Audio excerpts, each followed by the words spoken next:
Welcome to the Tech Egg. Don't get scrambled. Enjoy the video.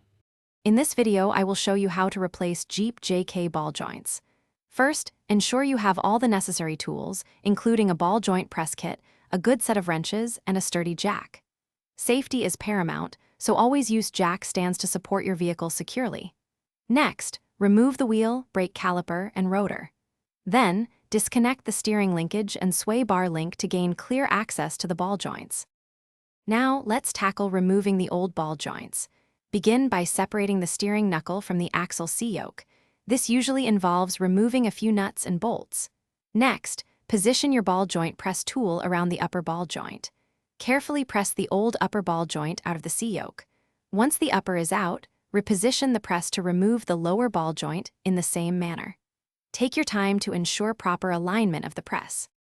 With the old ball joints removed, it's time for installation. First, thoroughly clean the bores in the C-yoke to ensure a smooth fit for the new parts. Apply a thin layer of grease to the new ball joint bodies.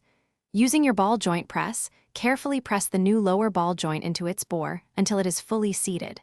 Then, repeat this process for the upper ball joint, making sure both are perfectly aligned and secure. Almost done. Now, reattach the steering knuckle to the newly installed ball joints, securing them with their castle nuts and cotter pins.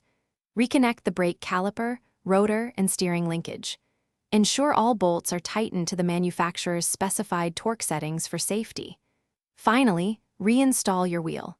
Remember, a professional wheel alignment is crucial after this repair to ensure proper handling and tire wear. Thanks for watching. Consider subscribing if I helped unscramble your problems.